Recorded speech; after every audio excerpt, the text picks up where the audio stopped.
గురుగారు, శ్రీమన్నారాయణుని యొక్క వైభవాన్ని శ్రీమన్నారాయణీయం అభివర్ణించింది. విష్ణు వైభవాన్ని ఈ కృతి ఎలా అభివర్ణించిందో తెలియజేస్తారా? శ్రీమన్నారాయణీయం అది అద్భుతమైనటువంటి కావ్యం అమ్మ. అది సంస్కృతంలో ఉన్నటువంటి కావ్యం. రోగం ఉంటే ఇక నా వల్ల కాదు, ఏ డాక్టర్ కూడా ఇక నా వల్ల కాదు అన్నటువంటి రోగం కూడా నమ్మకం గనక పెట్టి ఇప్పటికీ చదువుతూ ఉంటారమ్మా.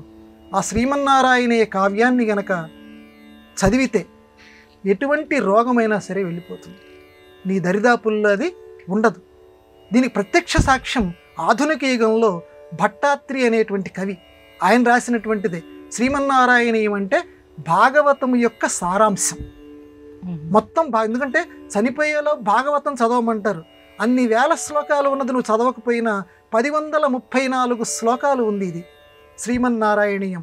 అంత గట్టిగా ఎలా చెప్పగలుగుతున్నావు అంటే నేను దాన్ని తెలుగులోకి అనువాదం చేశాను ప్రతిపదార్థాలతోటి.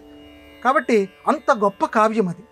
ఆ శ్రీమన్నారాయణీయాన్ని చక్కగా గనక నువ్వు చదవగలిగితే, ప్రతిపదార్థ తాత్పర్యాలతోటి అర్థం చేసుకుంటూ గనక చదవగలిగితే, పారాయణం చేయగలిగితే, ఎందుకంటే మమ రోగాన్ని రుంధి ప్రతి దశకం అంటారు, ప్రతి 10 శ్లోకాల తర్వాత చిట్ట చివర ఆయనకి కుష్టు వ్యాధి ఉంది భట్టాత్రి అనేటువంటి వాడికి. ఆ కుష్టు వ్యాధిని పోగొట్టుకోవడం కోసం ఈ గ్రంథం రాశాడు. అందువల్ల ఈ గ్రంథానికి అంత గొప్ప ప్రశస్తి. మొత్తం మొదలుపెట్టిన తర్వాత ఈ గ్రంథం మొత్తం పూర్తి చేసిన తర్వాత ఎక్కడ కూర్చొని రాశాడు? అక్కడ ఆ కేరళలో ఉన్నటువంటి ఆ గురువాయూర్ టెంపుల్, ఆ దేవాలయం ఏదైతే ఉందో ఆ గురువాయూర్ దేవాలయం దగ్గర కూర్చొని ఆ భట్టాత్రి రాశాడు సంస్కృతంలో. మొత్తం కావ్యం మొత్తం పూర్తయిన తర్వాత ఆయనకున్న కుష్ఠరోగం మొత్తం, ఆ మత్సలు మొత్తం ఎగిరిపోయి సంపూర్ణ ఆరోగ్యవంతుడయ్యాడు. ఆధునిక యుగంలో ప్రత్యక్ష సాక్షులు చాలామంది ఉన్నారు.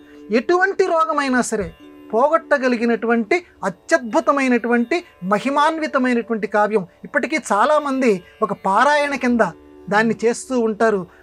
మొత్తం ఆ దేవాలయం చుట్టూ తిరుగుతూ ఆ కావ్యాన్ని చదువుతూ ఉంటుంటారు. ఇప్పటికీ కేరళలో అంత ప్రసిద్ధి పొందింది. మన తెలుగు దేశాల్లో కూడా ఆ కావ్యాన్ని విశేషంగా చదువుతున్నటువంటి వాళ్ళు చాలామంది ఉన్నారు. ఇందులో శ్రీమన్నారాయణుడి యొక్క వైభవాన్ని అత్యద్భుతంగా ప్రతి అంశంలోనూ ప్రతి శ్లోకంలోనూ భాగవతానికి తగ్గకుండా ఆ నారాయణ భట్టాత్రి రాశాడు. చదివి ప్రతి వాళ్ళు ఆనందింతురుగాక.